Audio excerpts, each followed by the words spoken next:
good morning. Good morning, and we very happy to welcome to our Peace Week very esteemed guests who already were happy when we hosted them last semester with wonderful scoping event, and we're happy that we're interested to have this session with us. This is our second session on environmental peace building during this Peace Week. First session, those who joined had Carter School faculties working on environmental issues.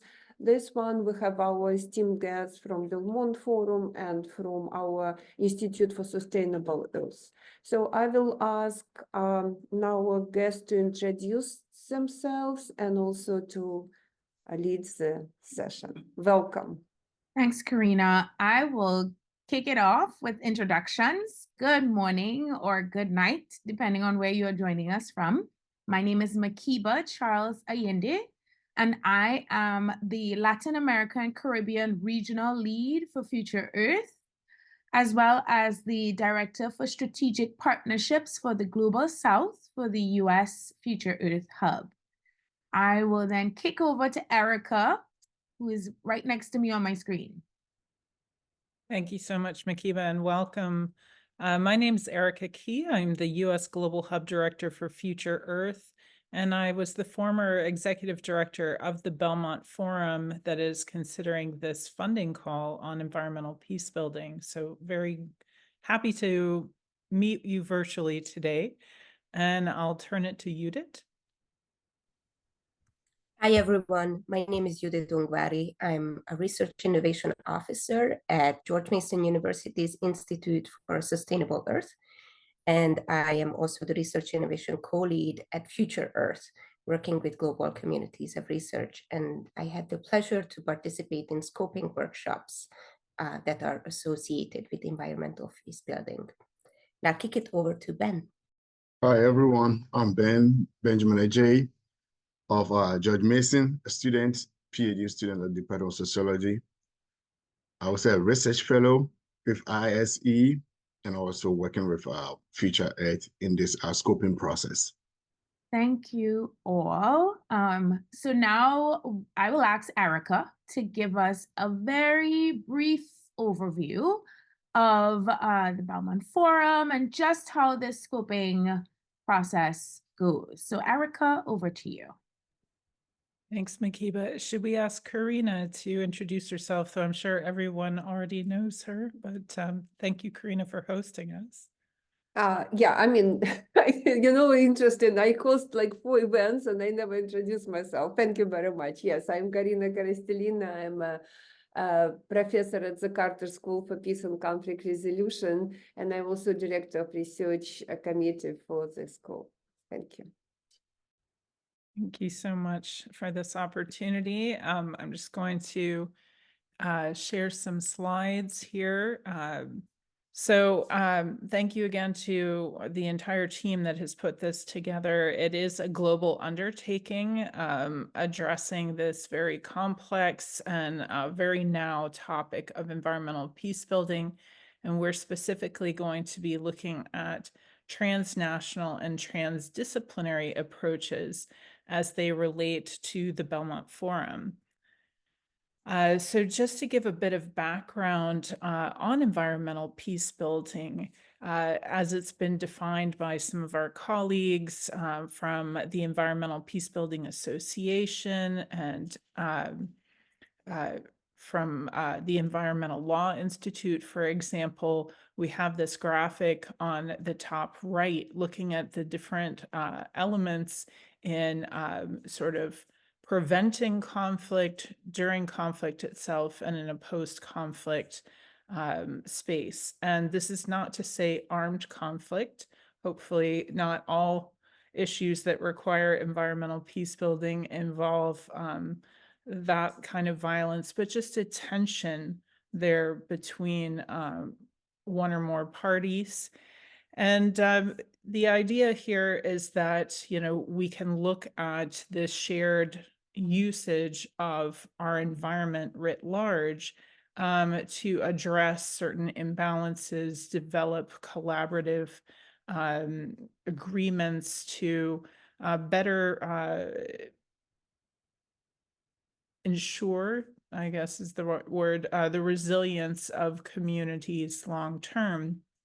So when we first thought of this theme, many of the members of the Belmont Forum said, we don't fund environmental peace building. But just to look in their catalog of past awards, there are examples of environmental peace building, including this Jordan Water Project schematic here that looked at the usage of water in the country of Jordan, but looking at the relationship between Jordan and its neighbors and how water was partitioned once it was in the country.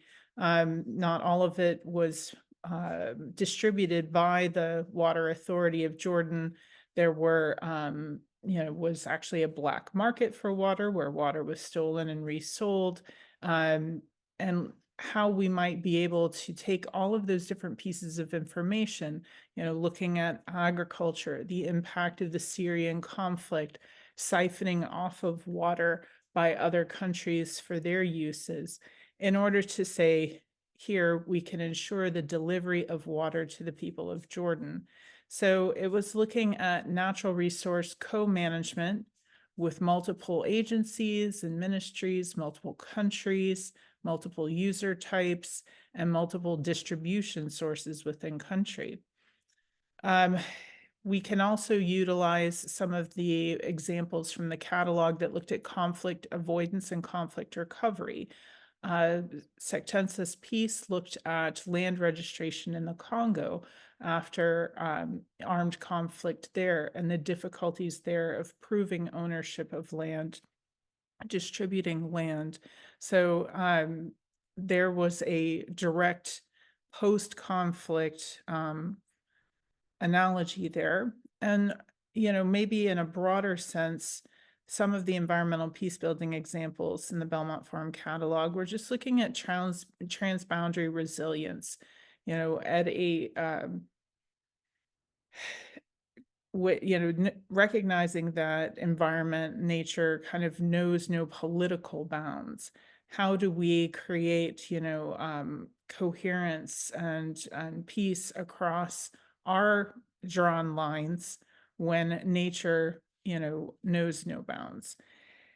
Beyond just these sort of broad topic areas, there are a lot of underpinning themes that arise about power dynamics and imbalances, not only within like political schema and within, between two countries, but also this little cartoon on the bottom comes from the Bukavu series that looks at how the participation of low and low middle income country researchers in multinational research teams, how they are invisible from the research that they help promote, whether it's that they are not in the publications or they are not referenced for their knowledge.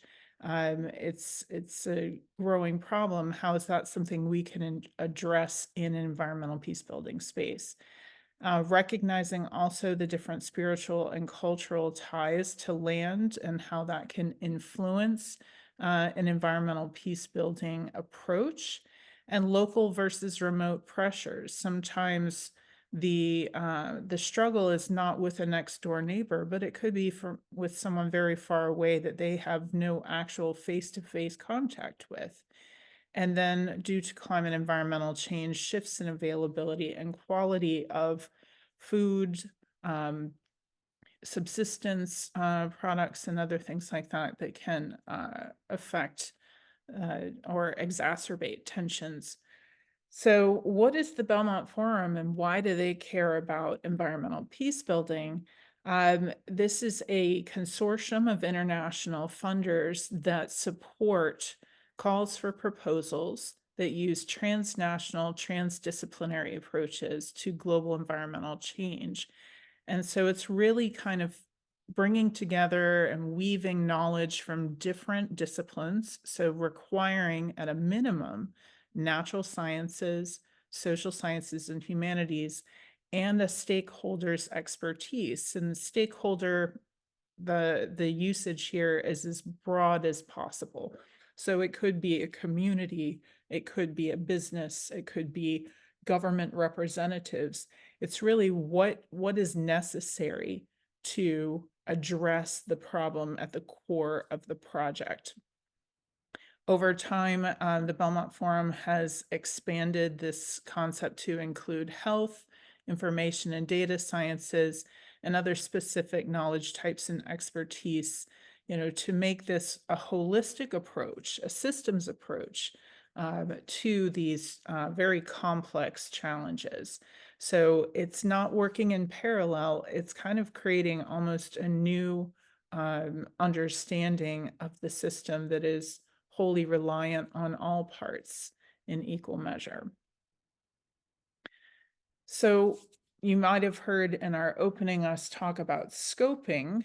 Why is that part of this process?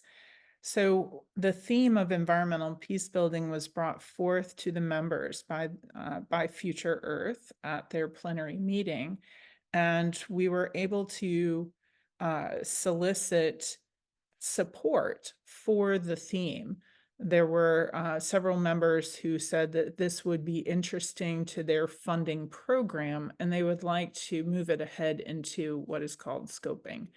So in the scoping process, we are trying to get as much information as possible from experts all across the world, as well as from other funders who might be interested in this theme or already have a program to give support to environmental peace building projects. So we're in that scoping space right now, and we'd be really interested to have some of your feedback during this session today.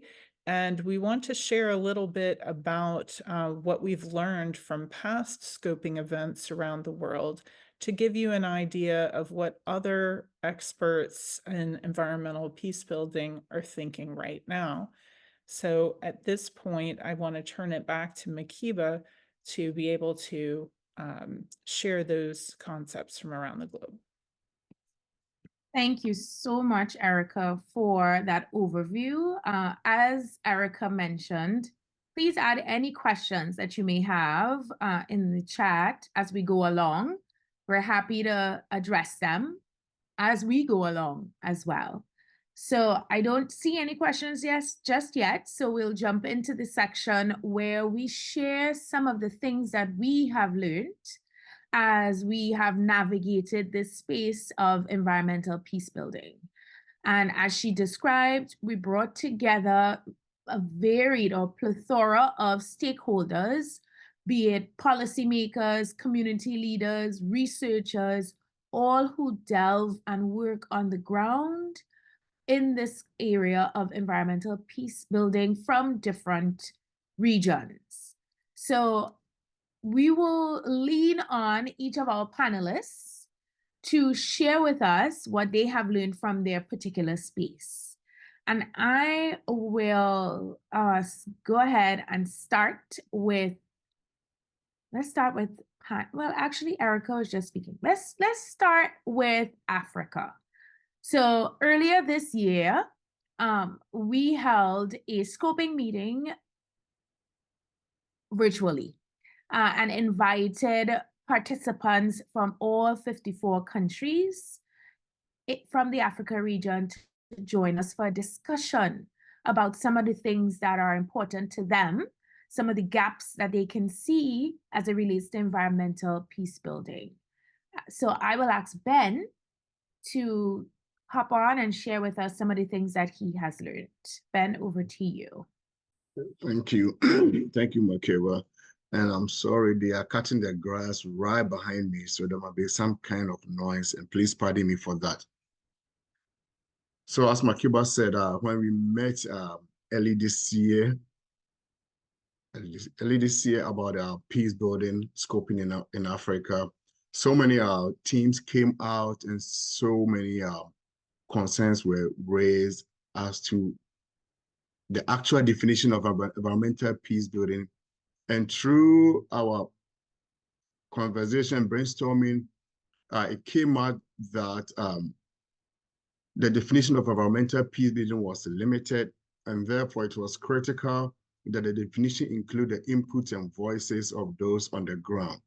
So it looks like the definition mostly dwelt on the national and the regional kind of definition, which relegated the local people who are on the ground and who have been affected by all these problems, where those people were neglected. And as a result, in the future, a broader look should be looked at the local level, how the definition can include those at the local level, and how the process of peace building can also bring those at the local level together.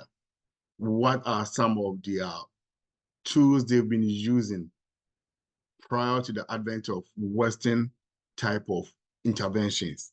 What kind of tools are they using? Were they or are they using prior to Western knowledge? So all these came out that we should pay attention to that.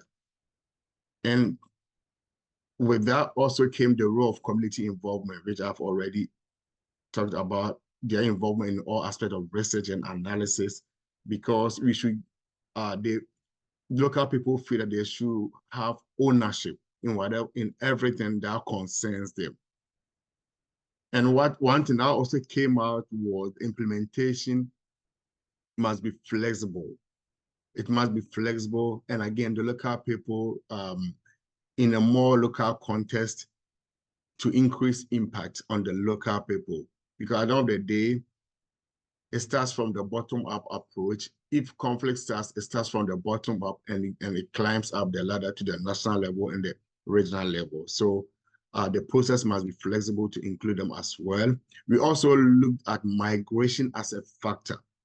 That there's a notable movement in the region due to complexity of reasons.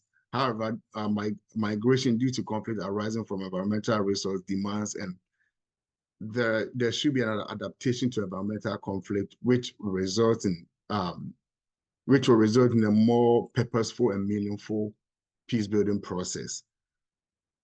And one key factor that stood out in the scoping was the role religion plays.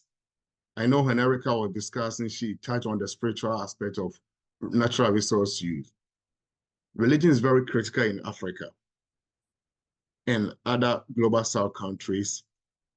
People attach meaning to natural resource. So if the international community does not pay attention to that spiritual needs of the people, and they come in with their interventions, I wouldn't say it will be futile, but the results will not be what will be expected. It will be partial. And therefore, if there is anything that needs to be kind of hammered very well in the peace building process in Africa, religion should be key. Africa has diverse kinds of religions, and they all have their beliefs that relate to the environment and natural resource. So I think much work needs to be done in the religious sect to enable practitioners, that's the Western practitioners who come down to deal with all these conflicts. They have to pay crucial attention to that, to the religious part of it, to the religious part. And we also made mention about education, formal and informal. How do we take the pieces from the informal and blend it with the formal to get a cohesive plan that will bring about peace building? Every community in Africa has its own form of education through their customs, their traditional practices, which are being handed from generation to generation. And it connects also to the environmental process. Their education is connected to their customs. For instance, in farming, they have days set aside that in Ghana, I'm from Ghana, and I'll use Ghana as an example. Most parts in Ghana believe that Tuesdays we don't go too far. And they have this spiritual connection to that the gods will not be happy if you go there, something bad will happen to you, which is true because it's spiritual. So you can't debunk it and tell someone to prove it. But by virtue of the effects that the spiritual things have on the people, can prove that this is true. Because it's spiritual, you cannot argue about it. And it's a firmly held belief that have been passed on over generations. They also tell you that when you farm, you have to leave the land and move to another place, which is the fallow period. Scientifically, what it means is you leave the land to regain its fertility. But that is their traditional way. So here, is very critical. The education piece, the informal education piece is very critical. And I believe the academics and the practitioners need to put this ecological traditional knowledge into their framework to help us bring on board the local ideas and blend it and have a very fruitful process for environmental peace building. I hope I have not allowed my 7 minutes. No, Ben, you're fine. Okay. So I also participated in that scoping session with the Africa region, and there were some other parts that really stood out to me as well, in addition to what Ben discussed. One of which, because of my background in public health, is their mention of health and environmental peace building. And you may not think about it, but they actually discussed the burden on mental health that environmental conflict does impact, and the need to do further research in how we can alleviate and mitigate some of the impacts that we will see on health. In addition to mental health, they also discussed epidemics in disease-prone areas, persons migrating from space to space, the transfer of disease as those shifts in population and shifts in zoonoses or shifts in infectious diseases or infectious agents may occur. And that was also, I think, really critical to discuss when it comes to environmental peace building.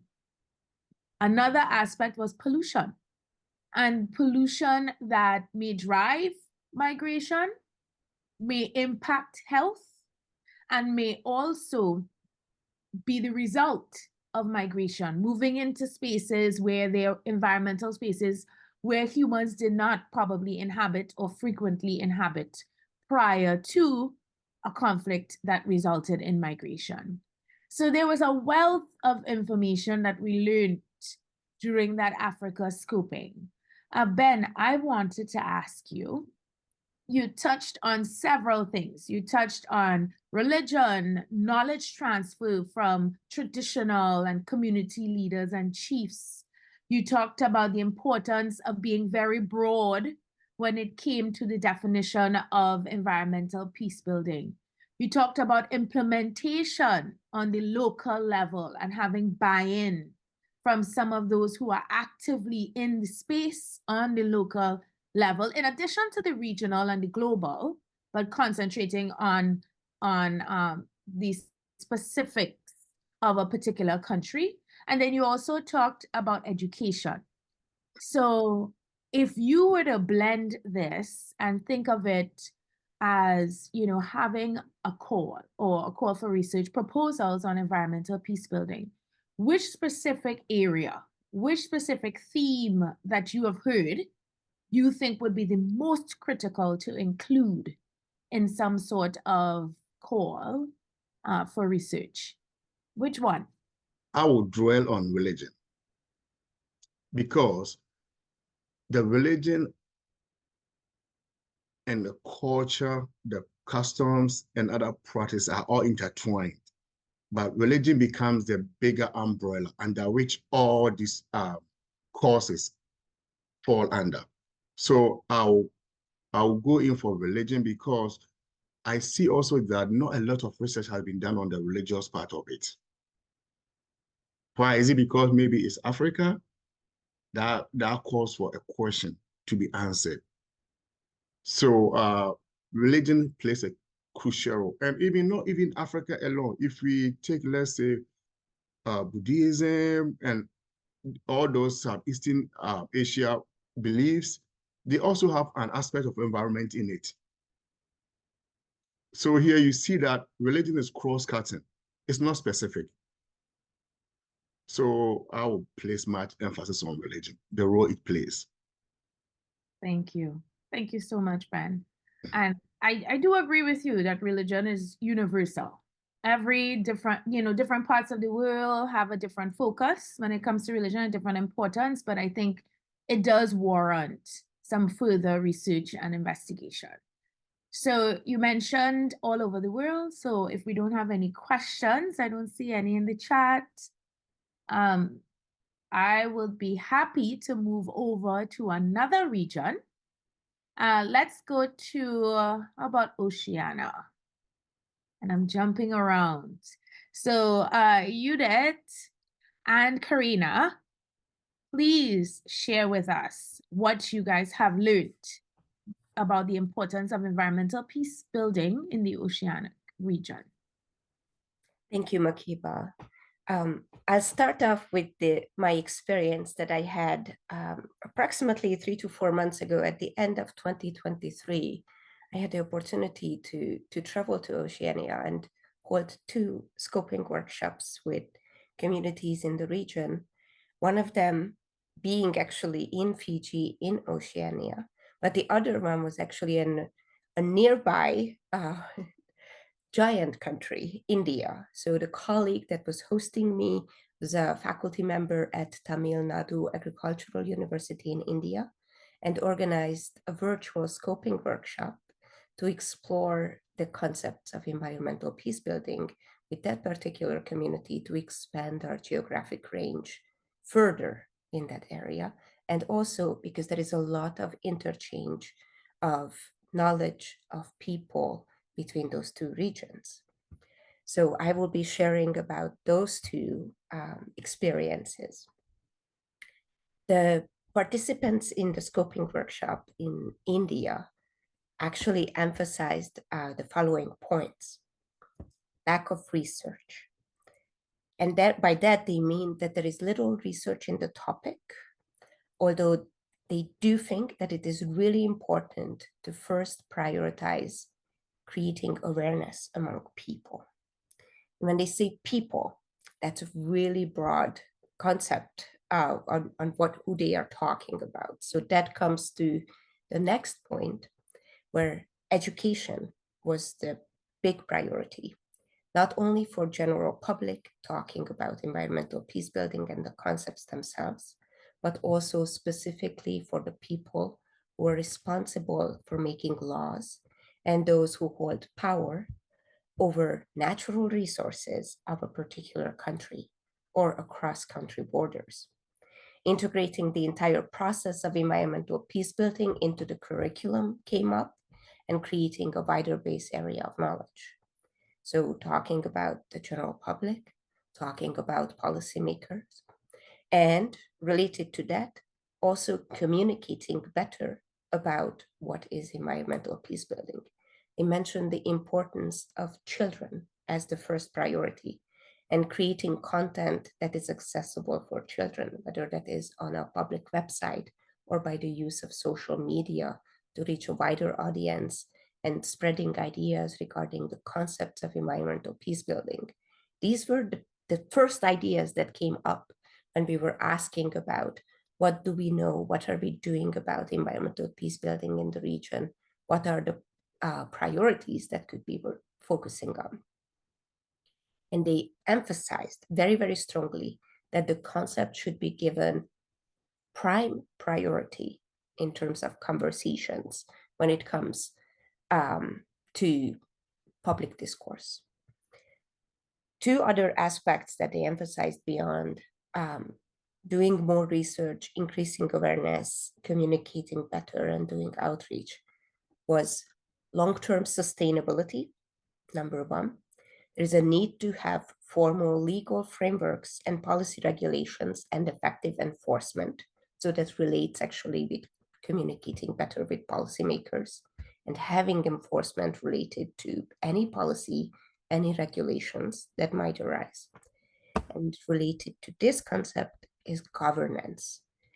Perhaps, and this was a recommendation, creating or proposing to create a new branch dedicated to the problems of this nature and having personnel who are well trained and well versed in these issues. In Fiji, the number one priority that our colleagues mentioned, again, at an academic institution where we were holding the scoping workshop at University of Fiji in Salwani campus in Lautoka, was ecosystem-based management tools and issues related to that. So there were a couple of elements that you guys were mentioning regarding the Africa Regional Workshop that were really resonating with the colleagues' inputs from Fiji. One of them, number one, was health. So there, the faculty members during the working workshop mentioned that the Department of Health during the cyclone season, for example, really has to deal with a lot of diseases related to the environmental impacts of cyclones, whether it is the disaster element of it, or it is actually waterborne diseases, so something that happens post a disruption that is coming on. They also mentioned that it is really difficult to manage data access. And that is something that is really important when sharing in an island nation such as Fiji that has lots of communities that might be out in the maritime zone, so-called last mile communities. When it comes to data access there, that can mean things such as informing somebody before, informing people in general, not just one person, but perhaps the disaster risk management folks about a cyclone that's coming, or any kind of issue that's about to happen, or also managing during or after about recovery efforts. So health departments are dealing with that. I know cyclones don't necessarily are an example of peace building. They did mention that. But the way you're handling those kinds of issues are opportunities to also learn and relate to conflict management practices, I guess I would say.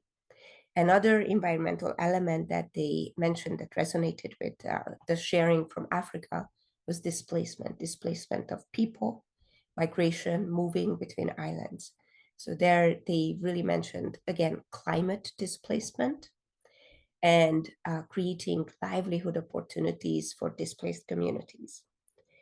Fiji as an island nation is impacted by sea level rise, with certain coastal communities just really having to move now, not 10 years from now, not 50 years from now, not 100 years from now, but literally in these days because of sea level rise affecting their communities. So this kinds of displacement creates not only situations that are actual management issues on the ground, but also conflicts that arise once people move, especially into urban areas, and they are having to recover their lives and build a new lives there.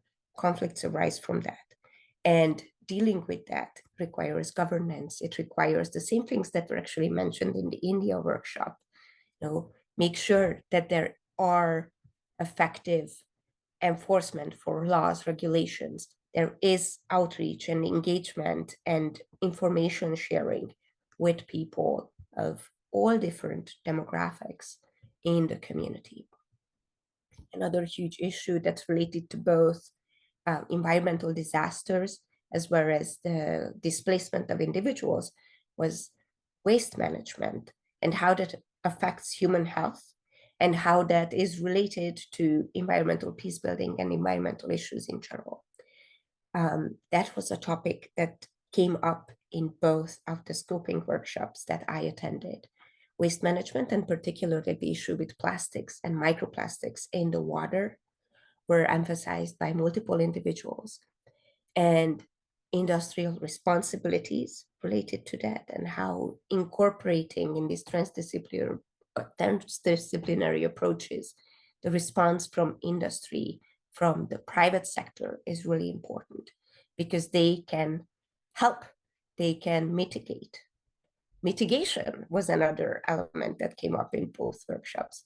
Mitigation, recovery, and prevention to build resilience from various conflicts, whether it is an environmental conflict, whether it is a conflict related to post-war and recovery, came up in both of those workshops. So there were lots of themes that were resonating overall. In Fiji, we also heard about the importance of sustainable tourism. So tourism happens there, it's periodic, it is related to the cyclone season. They have to deal with an influx of people in really concentrated ways because of the cruise ship industry in certain days. It affects the markets, it affects the livelihoods of people, and sustainability and building resilience about it, how it affects even the waste issues in the city, were all coming up as something that is related either to pathways to a sustainable living, or considering it as environmental peace building, as something that has to be built better, with better governance, better regulations into the livelihoods. So overall, they mentioned that in order to sustainably manage environmental resources, we need to empower governments and systems in general for effective data collection. So again, that relates to the lack of research. We do have to go back to even how do we collect data effectively, informing decisions and decision makers that can be supported by accurate data. And that is currently potentially a major shortfall that they thought would be really important to support and perhaps incorporate in research agendas. Last but not least, the issue of pollution in general, in terms of air quality, came up in both of the scoping workshops. Effectively monitoring air quality both in India and Fiji were brought up with the increase of industrialization and commercialization in both of the areas. So this theme of pollution was relevant in multiple ways, whether it comes to the air or it comes to the water or any kind of natural resources. And I don't have a lot to mention about mining as an issue, but we did have multiple conversations related to deep sea mining for mineral resources as something that is up and coming and could be really relevant to environmental peace building research efforts, and making sure that information from both advocates for and against mining in the deep sea area are heard, discussed, they have opportunities for exchange, and the decision makers who are providing the permits and the permissions for doing these have all the information to make their decisions based on accurate reporting and all the information that they can. So I will stop speaking right there, but I think there were a couple of themes there that were resonating. Thank you so much, Judith. So before I hand over to Karina, there was one question in the chat that was asked of Ben regarding pollution and whether this was more of a Western sort of influence or Western tradition. Do you feel, oh, Isabella has her hand raised and she actually asked the question. So I will hand over to Isabella to ask her question. Thank you so much. Yeah, I think my question was not very clear when I wrote it down, but I wanted to ask because I've seen that many times, and especially nowadays, it gets normalized in different countries, that use of plastic and the pollution, like it gets normalized, those environmental harms, and not in a way of it's like industrialized, but more in a local firsthand kind of thing, because people get used to plastics. So I wanted to know, like, how has this blend with the traditions that connect culture and land to the people, and if this is more like something that you think is more either Western, or do you think that this has blend, like the normalization of environmental harm has also been blended in certain traditions? Of course, not of everybody, because every tradition is different, especially in each country. In Africa, there is so many traditions within each country, but at least for Ghana, or for your area of expertise, what do you think about this? Like how these traditions have been merged with with the normalization of environmental harm? Does anyone want to go ahead, or I jump in? Ben, you can go, and then you did. I would also like for you to touch on that for your region as well. So, Isabel, as I wrote in the chat, so most of these people at the local level, quote unquote, do not know the health implications of these until disease break out. So to add to yours, at times because they don't have that kind of skill set to decipher all the scientific implications of what they are doing, it becomes normal to them until disaster breaks out.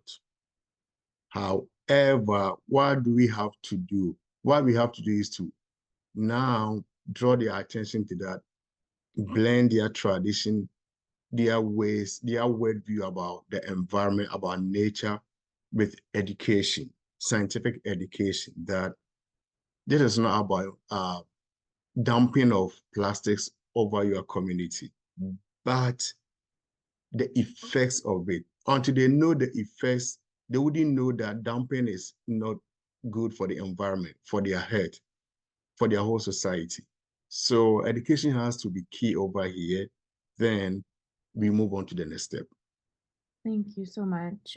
Judith, I'd be interested to know, is this something that is also applicable to the oceanic region in terms of pollution, them seeing it as a Western thing, or whether it's also parts of the traditions that they have in that specific space? So what came up in our conversations was actually almost absolutely the question of normalizing the use of plastics was there. There was plastic everywhere. It was built into everyone's day-to-day life. And but the efforts that were mentioned related to microplastics was all about, okay, what do we do now? What do we do about this? And for example, our colleagues during the workshop brought up all the different innovative ideas that were already coming up about the use of ocean plastic, cleanup efforts. What can you do? Because the plastic is everywhere already. So yes, normalized, yes, part of the everyday life, but also taking the next step, not the perfect step, because it's not necessarily dealing with the issue itself, but okay, what do we do with the plastic that we have, the plastic waste that we have? But it wasn't viewed as something that's coming from the outside. It was the part of day-to-day life every single day. Yeah. Thank you. Thank you so much. Okay, so Karina, I would like to hand over to you to share with us anything that you have learned from that region. Yes, I will be happy to speak about this region, but I also will be happy to address issues of when Ben raised about religion. So the investment. So first of all, about the region itself, I had different perspective because I came there as a part of my bigger project studying the application of contact theory in peace building. And in this case, we were really exploring any environmental conflict or any conflict per se. It's always conflict between groups, and it could be on horizontal between different ethnic, religious, other groups, or it can be on a vertical connection between government and people. Specifically, what I saw in Fiji, and it's concerned a lot of things. It's really vertical connection between government and local communities. Currently, 40 communities in Fiji are earmarked for relocating because of landslides, because of the raising of the water level or flooding. Currently, 8 communities are already relocated. And government is charged to create the special process, dialogue process with local communities on how to make this process more effective. They require from 60 to 90% agreement within the communities where and how they will be relocated. However, this process creates a lot of problems. This is where peace building community play a very important role to help really make these processes much more effective. How you create effective dialogue which actually address issues. Usually, when we speak about this issue, we have a dialogue between community representative and the government, and a lot of issues arise from it. First of all, is issue of trust in the government, but also issue of respect. And there are some other factors which create what I discovered the real circle of silence, where community silence because of multiple power dynamics, multiple ways of how culture function within the society. And this is one of the major issues, how you actually open this ability of community to represent. Another very important issue is that representative of communities, they're ready to tell stories, ready to present the perspective, their perspective, but their perspective do not address all groups and communities. They're not inclusive. And these perspectives, it's very important to empower, and this was, I was doing trainings there for them, how to empower community members to actually represent different voices in their community. We had workshops where we were speaking about exclusion of young women, people with disabilities, LGBT communities from decision-making because their perspectives are not presented in these workshops. So we were teaching how this community representative, how to do stakeholder analysis within their communities and more inclusive practices. But also what we do concentrate a lot on the issue of how community perspective have heard. But what also huge issue is that government perspective are not really accepted by community, because government have their own perspective. They have 40 communities to relocate.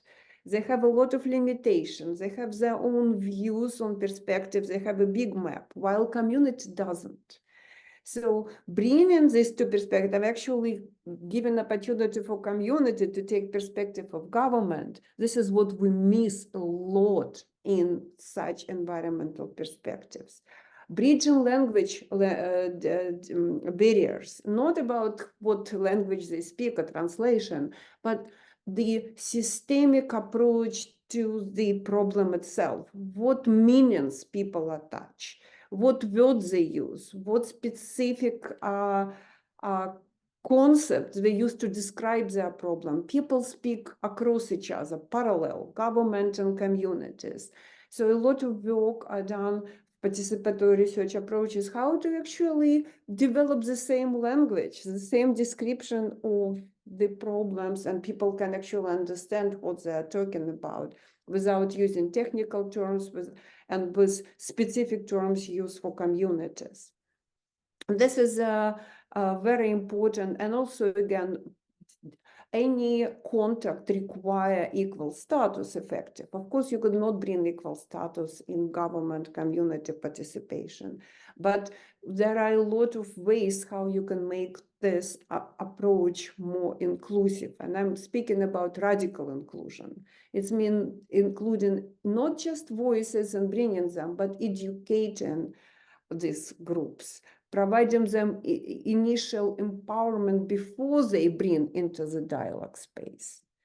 This is what we always forget, and not always, but often forget, that yes, we bring people to discuss together, but do they have the same way to represent themselves?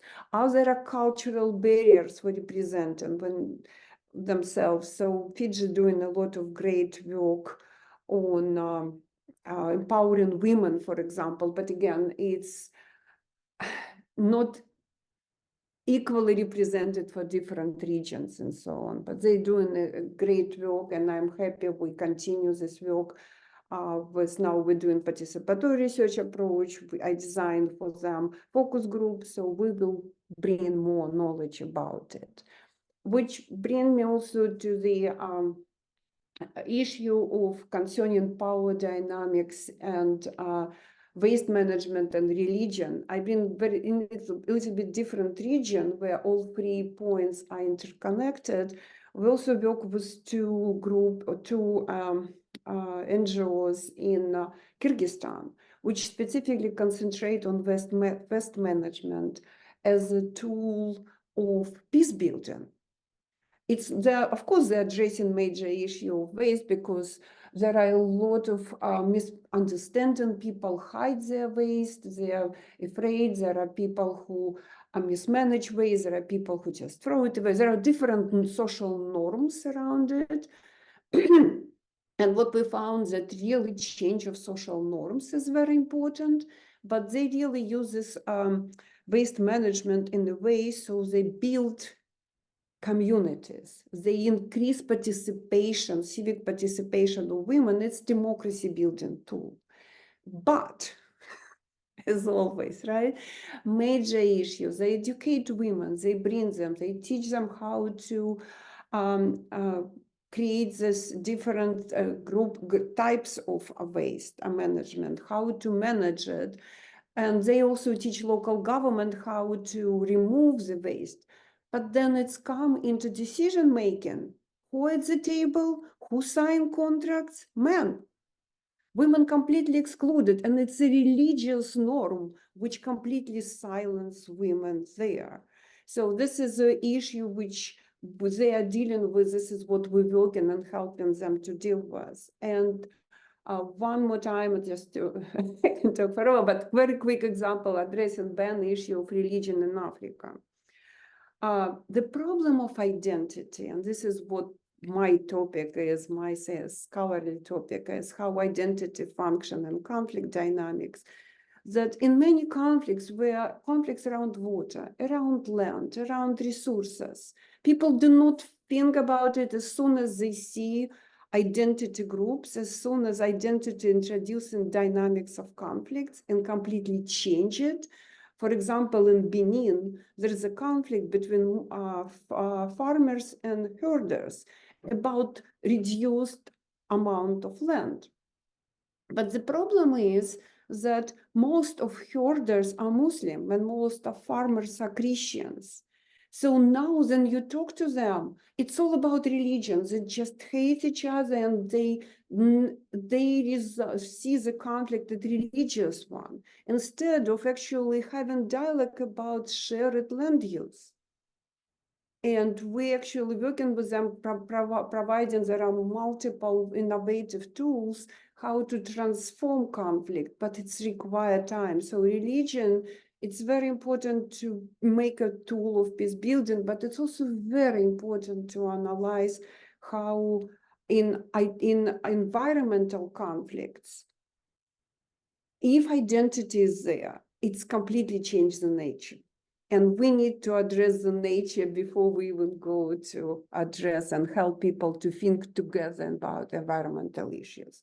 So this is several notes which I bring from my perspective. Thank you. Thank you so much. And I'm just seeing a common thread that is connecting all these different regions. And Ben, you mentioned religion, and Karina touched on how important it is in the areas she has studied as well.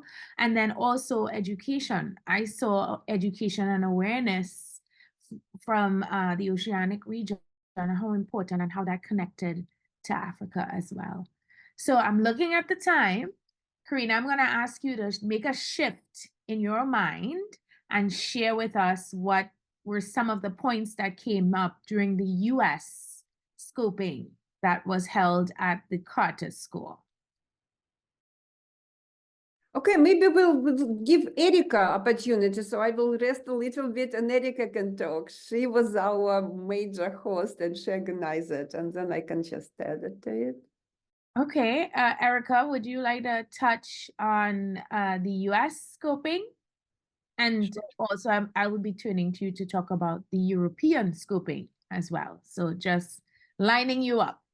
Sure. And I do think there are themes that resonate amongst all of them. So I think I'd like to bring up something that arose at the US meeting, but has been reflected in the African discussion and others.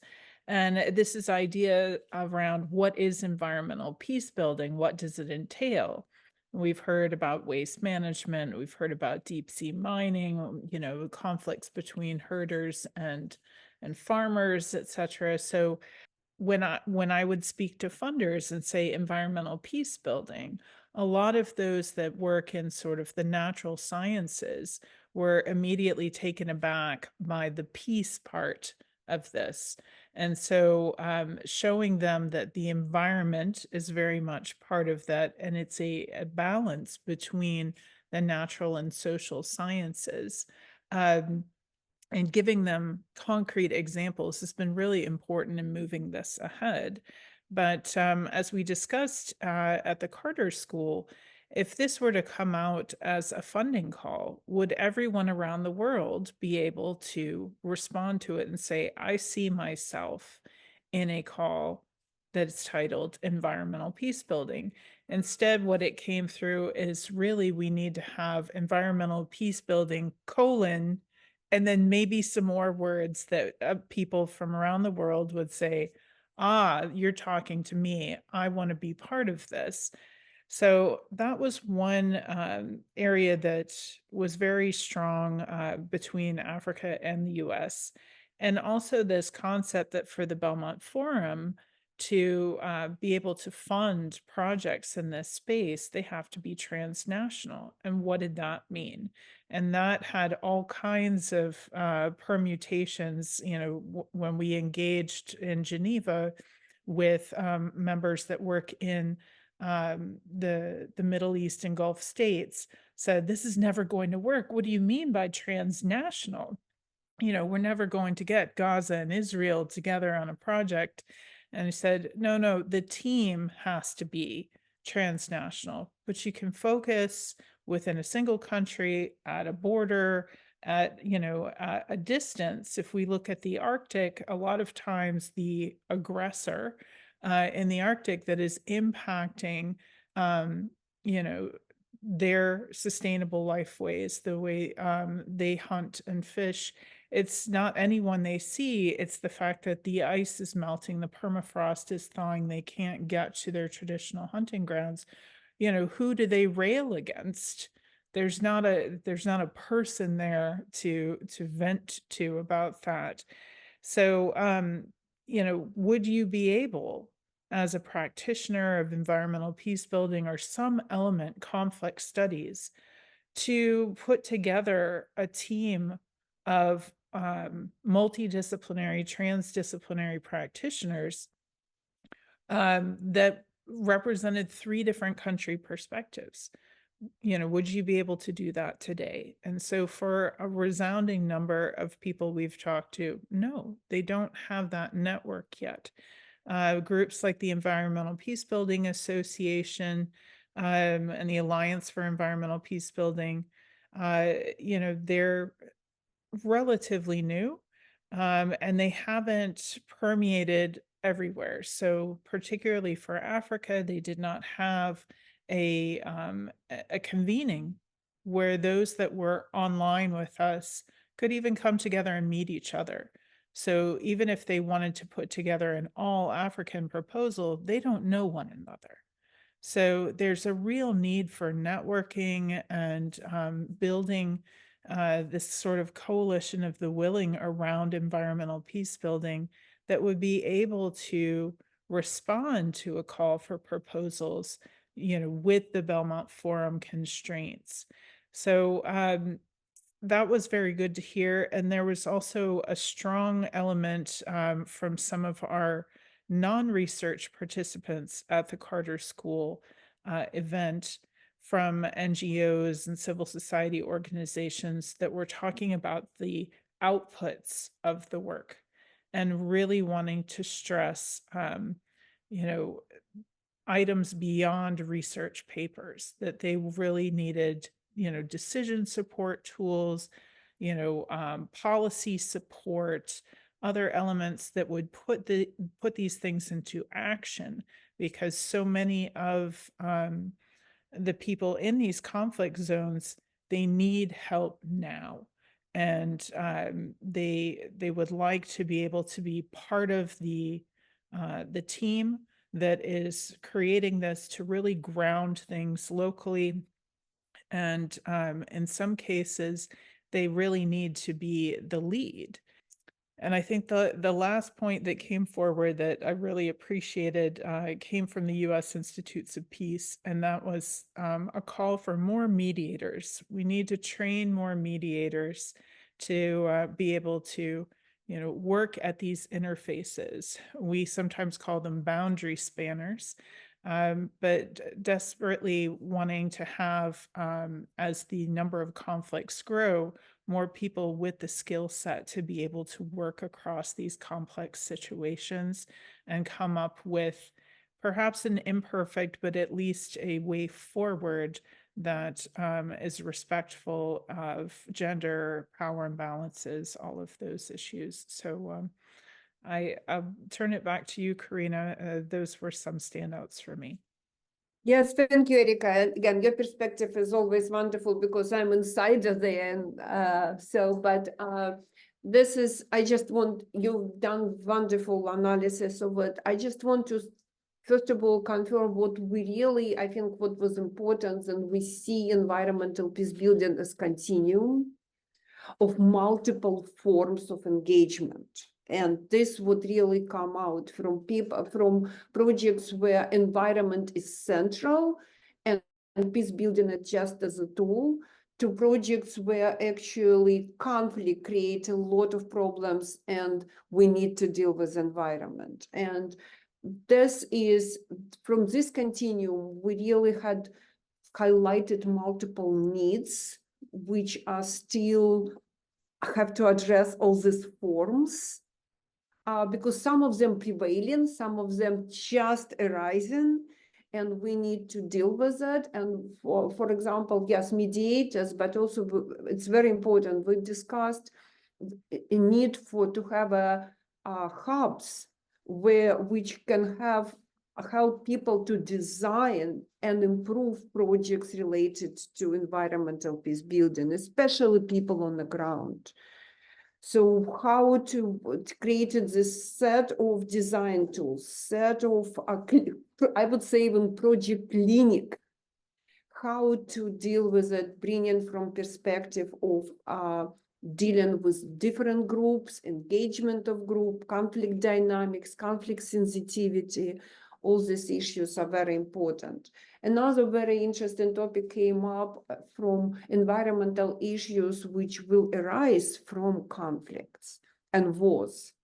For example, mining, or issue of reintegrating former combatants was a huge issue, and how actually environmental issues can be used to engage them with dealing with environmental issues. So basically address both issues, addressing post-war environmental complete destruction, right, of agriculture, of water quality of everything, but also engage former combatants in this space. So it's one very important. Another issue connected with fighting violent extremism, how environmental issue can be also a way how to address these particular issues, how environment as a value itself, how time with Ben brought very interesting discussion of a time expansions, and we deal with conflicts we are here and now, right, with in the past.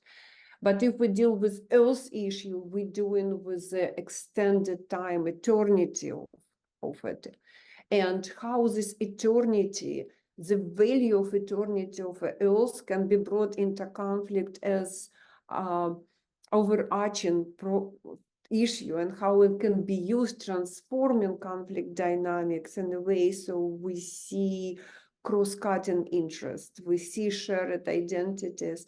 This also, I think, was one of the most important issues which came from that. So a lot of needs to address different forms of environmental peace building and bringing knowledge and skills into the workforce.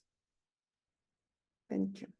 Thank you so much. Again, commonality, because we heard about the actionable tools that are needed. Oceania, they talked about what do we do now? How do we fix this issue? It's already abundant. How do we apply? How do we implement?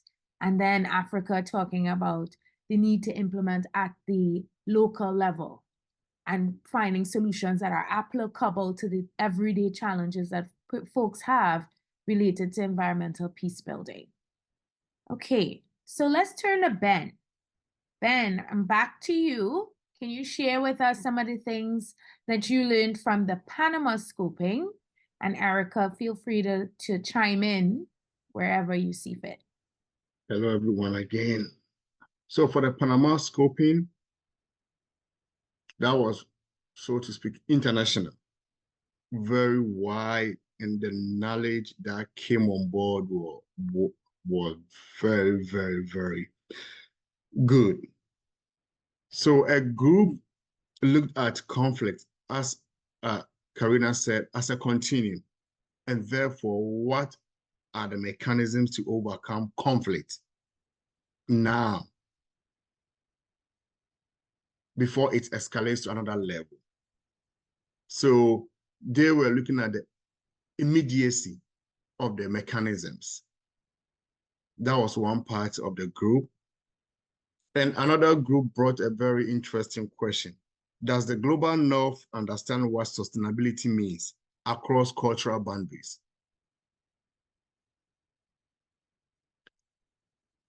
And unfortunately, with this question, time didn't permit us to go deep into it.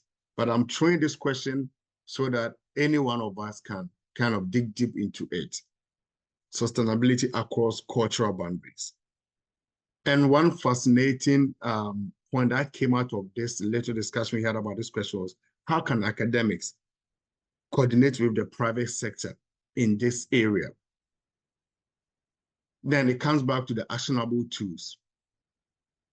We know most of the NGOs are private sectors who are working in the field.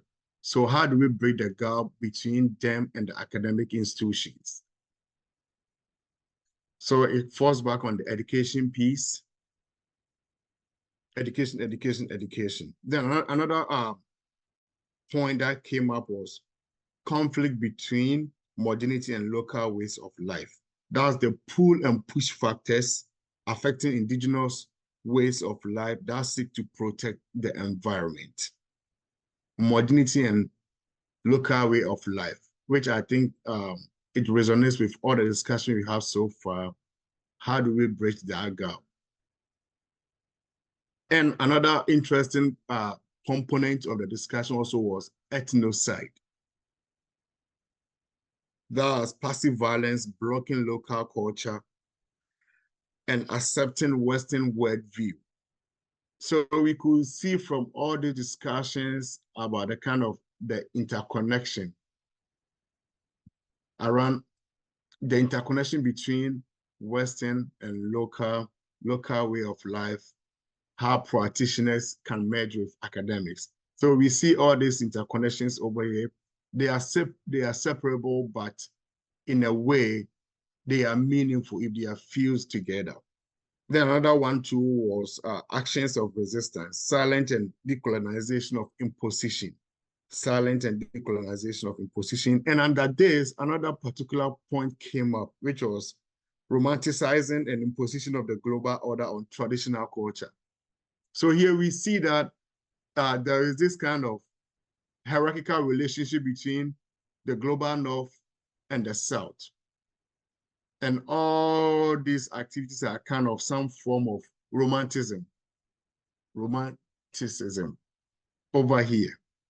So how do we deconstruct this whole process? Which I think we can work deep into that as well. And the final piece that came out was, what does well-being mean? What does well-being mean? How does it conflict with traditional culture again? And the last piece that was brought here was, in this well-being, what does it mean to be sufficient? What is the level of sufficiency in our quest to seek for well-being? Is it in our own self-interest or the common good? So I will end here with the few that I have from the Panama scoping. Thank you, Ben. Erica, anything to add? Just a few quick things. Consideration for language. We've had a lot of these scopings in English. In Panama, we were lucky to have it in Spanish as well. We hope to have a French scoping in Africa, but recognizing the need for people to be able to express themselves in their own language as they engage with us. Security is another issue, security of stakeholders, security of researchers when addressing things, in the field, in high tension, high conflict, recognizing that there are a lot of people with, either financial stakes on the line or spiritual stakes, and that tension between the two. I like that Ben brought up the romanticism piece of this, practicalities, thinking of things like the cacao industry.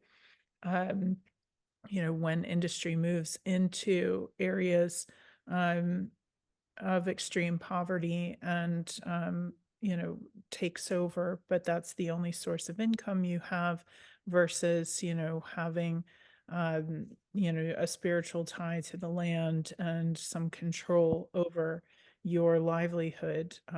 These are all areas that tie Central America to West Africa to other areas of the world. So I do see this kind of movement coming around and bringing us all together, and but how do we weigh the practical versus the ideal? Thank you. Thank you. Thank you so much. Just glancing at the time, I don't see any questions in the chat, and I know that we can just continue talking for much, much longer. I do think it's important, though, to kind of touch on the evaluation and the monitoring of all these different scientific areas that we've just touched on.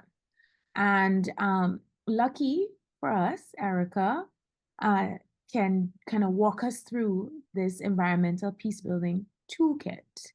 Erica, I'm going to hand over to you so that you can talk some more about the monitoring and evaluation of all this work. There we go. So I was lucky to be part of an activity led by the Environmental Law Institute and the Environmental Peacebuilding Association with support from the U.S. Institute of Peace to develop a monitoring and evaluation toolkit, because one of the major challenges to funding environmental peacebuilding projects is the ability of those projects to demonstrate their impact. There's a lot of funding that could be tapped into if we could better articulate the influence of these projects in terms of policy and practice. And so over a 2-year period under the leadership of Carl Brook at the Environmental Law Institute, we put together a multi-chapter toolkit, thinking that there would be people who would really want to dive into the details that might be dealing with different types of conflict. So a lot of what we've talked about is sort of interpersonal conflict, but we also considered human wildlife conflict and other elements such as this, so that it could really represent that broad continuum we're talking about. So I encourage you to access the toolkit. It's both available as a single document, but the parts are available online representing the principles, approaches, and challenges, country or region specific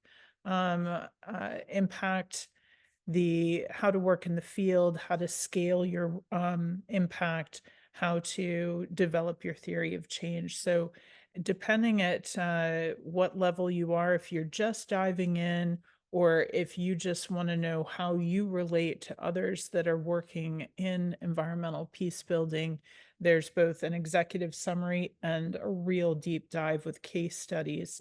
And what you see here are the examples that we were able to pull together from different participants in this work. It just launched in November, right at the time of the workshop. So it is a very new activity, but we encourage you to engage with us, give us feedback about that, and hopefully it helps you kind of create your own theory of change for your project, your own impact assessment framework, and to be able to share lessons learned with others as we continue to kind of grow and support the structure around environmental peace building. Thanks. Thank you so much, Erica. Okay, so with this, I want to thank each of our panelists for sharing some of the things that they have learned in the different scopings.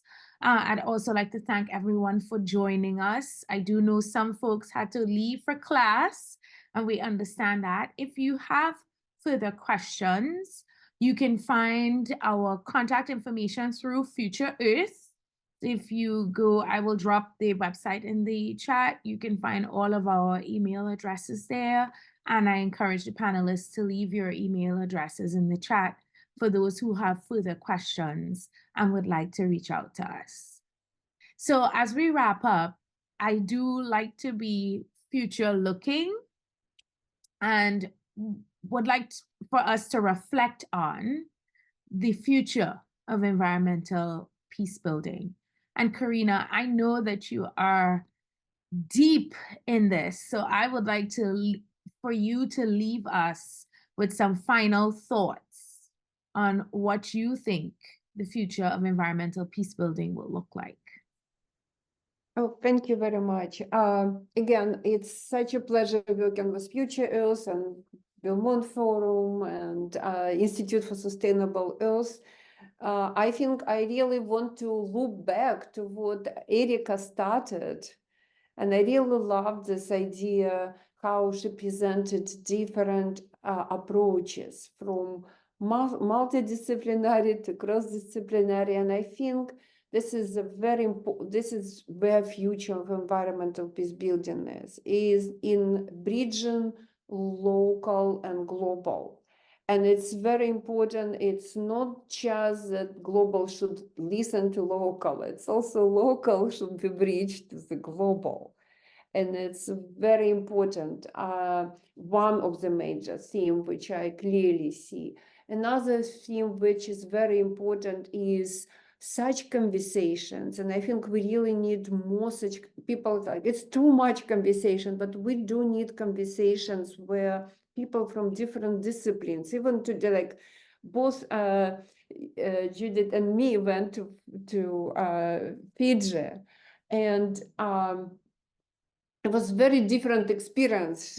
She had mostly connection with the faculty, and My partners from Conciliation Resources just brought me there and started introducing me there. They were not even wanted to introduce me before I came there. It's very different dynamics, right? So I basically met all these people. Then I arrived because they didn't want, they have their own concern and their own considerations and their own issues there. So this is very important for us to have more conversations between different disciplines, different experiences. Third point, which I want to stress, we need tools. We really need tools to address different ways. This is a beautiful report. I went through it, Erika, congratulations again. I really think it's a wonderful report.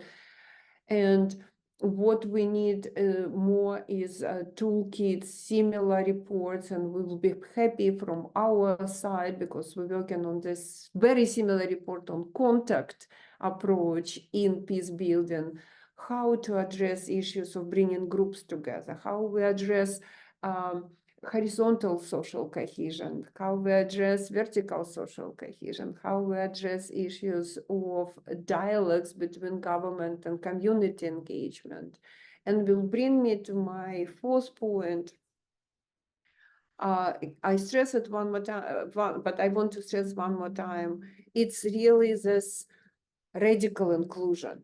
And by radical inclusion, I mean not only the issue of bringing people at the table from different groups, but also deep understanding of dynamics of power and identity on every level, in communities, between communities and local government, related to religion, gender, LGBT issues, of course, people with disabilities, all this, but not only bringing them, but so diversity is a value, inclusion is an action, right?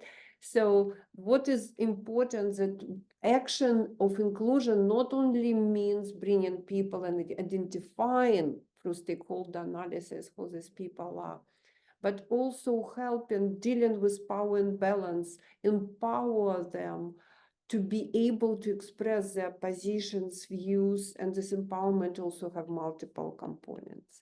So I think the future in environmental peace building in this radical inclusion of all actors on all levels and on all opportunities. Thank you so much. We are a little bit over, but thank you all for sticking with us. And Karina, any general Peace Week thoughts you'd like to leave them with? No, I just was, again, I'm very thankful that we have it. It's a second session on environmental peace building. And it means we really, as a Carter School, clearly see ourselves. It was the 6 faculty speaking about their work. And I think it's great opportunity for us to collaborate with Future Earth, collaborate with Institute for Sustainable Earth. And from these collaborations, I think we can think about more conference projects, clinics, toolkits, and all of that, which will aid people who doing everyday work in environmental peace building. Thank you. Thank you all for joining us and have a wonderful rest of your day, night, dependent on where you're joining us from. Thank you again.